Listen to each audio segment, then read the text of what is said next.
வணக்கம் மிதுன ராசி நண்பர்களே. இந்த 2026 வருடத்தில் மே மாதம் 15ஆம் தேதியிலிருந்து ஜூன் மாதம் 14ஆம் தேதி வரைக்கான வைகாசி மாத ராசி பலன்களை தான் நாம் பார்க்க போகிறோம். முதல்ல உங்களுக்கு குரு பகவான் சரியாக போகிறாருங்க. மே மாதம் 26ஆம் தேதி தான் குரு பயிற்சி வருது. கடகராசிக்கு பயிற்சி ஆகிறார். இது உங்களுக்கு மிகுந்த யோகத்தை கொடுக்கும், மிகுந்த பல நன்மைகளை கொடுக்கக்கூடிய ஒரு அமைப்பு இப்போ இருக்குது. அப்போ என்ன செய்யும் அப்படின்னு கேட்டிங்கன்னா, இது வரைக்கும் ராசி மேலே குரு இருந்தது நல்லதில்லை. அப்போ ஏதாவது ஒரு வகையில் நம்மளை பிரச்சனை பண்ணணும் அப்படின்னு தான் இருந்தது. அதாவது வனவாசம் அப்படின்னு சொல்லுவோம் ராசி மேலே குரு இருந்தால். அப்போ எதையாவது ஒன்று இழந்துருவோம், அல்லது ஏதாவது ஒன்று நம்மளை பாடாப்படுத்திக்கிட்டு இருக்கும்.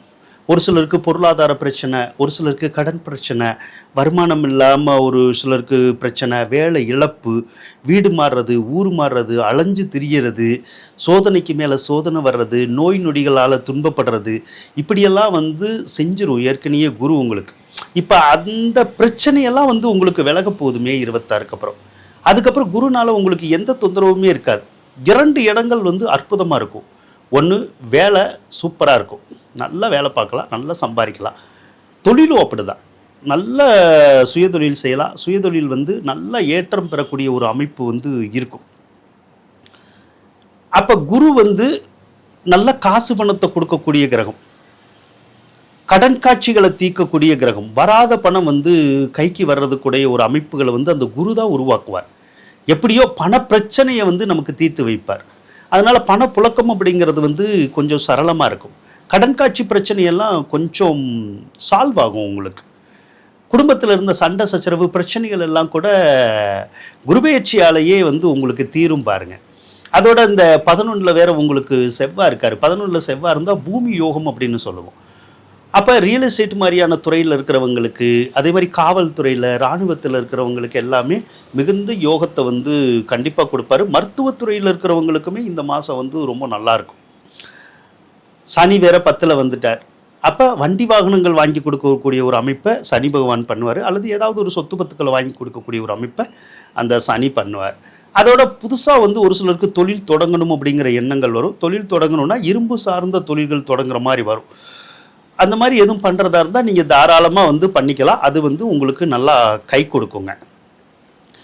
12ஆம் அதிபதி இந்த மாதம் வலிமையாக தான் இருக்கார். மே மாதம் 15ஆம் தேதி வரைக்குமே வலிமையாக தான் இருப்பார். அப்போ வீடுனால விரயம்னு வரும். வீடுனால விரயம்னா வீடு எதுவும் வாங்குறது, கட்டுறது, அந்த மாதிரி எதுவும் செய்யலாம். வாகனத்தினால விரயம்னு வரும். வண்டி எதுவும் வாங்கணுன்னா வாங்கலாம். ஒரு சிலருக்கு வாகனத்தினால விரயம்னா ஏதாவது ஒரு வகையில் வாகனத்தினால நிறைய செலவு வந்துடும்.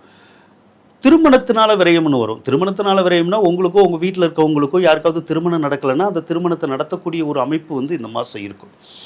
அதே மாதிரி கவர்மெண்ட்டுனால செலவுன்னு சொல்லுவோம். கவர்மெண்ட்டுனால செலவு அல்லது அப்பானால செலவுன்னு சொல்லுவோம். அப்பானால செலவுனா அப்பாவுக்கு ஏதாவது மருத்துவ செலவுகள் வரும், அல்லது அவரோட கருத்து வேறுபாடு வரும். கவர்மெண்ட்டுனால செலவுன்னா அரசாங்க அதிகாரிகள்னால ஏதாவது நமக்கு நிறைய செலவினங்கள் வரக்கூடிய ஒரு அமைப்பு. ஒரு சிலருக்கெல்லாம் அரசியலில் கூட நிறைய செலவினங்கள் வந்துடும். ஏகப்பட்ட பணம் நம்ம செலவு பண்ணுறோம் இல்லையா, அந்த மாதிரியான சூழ்நிலைகளை அந்த சூரியன் உங்களுடைய ராசிக்கு கொஞ்சம் கொடுக்க தான் செய்வார். ஏன்னா ஜென்ம குரு வேற இருக்கார்ல, அவர் நம்ம செய்கிறதெல்லாம் தடை தாமதம் பண்ணிகிட்டு இருப்பார். அந்த பிரச்சனை மே 26க்கு அப்புறம் தான் உங்களுக்கு விலகும். அதே போல் புதன் 12வது ராசியில் இருக்கிறதும் சிலருக்கு மருத்துவ செலவுகளை கொடுக்கும், கல்வி வழி செலவுகளை கொடுக்குங்க. ஆக எது எப்படி இருந்தாலும் சரி, ஒரு சிலருக்கு செலவுகள் வந்தாலும் இந்த மாதத்தை பொறுத்தளவுக்கு ஒரு நல்ல மாதமாக தான் இருக்கும். காரணம் என்னென்னா, சுக்கிர பகவான் வேற உங்களுடைய ராசிக்கு வந்துடுவார். மே 15ஆம் தேதியே வந்துடுவார். சுக்கிரன் மே 15ல் வந்துட்டாலே நல்லாயிருக்கும். ராசிக்கு சுக்கிரன் வந்தாலே மனசில் கொஞ்சம் அமைதி இருக்கும், ஒரு சந்தோஷம் இருக்கும், எதிர்பாராத ஆதாயங்கள் அப்படி சொல்கிறோம்ல அந்த மாதிரி இருக்கும். அதே மாதிரி ஏதாவது ஒரு சில விஷயத்தில் அந்த காதல் காமம் அப்படிங்கிற மாதிரியான எண்ணங்கள் எல்லாம் மனசில் உருவாக்கி விட்டு மனசை அமைதிப்படுத்த வைக்கும்.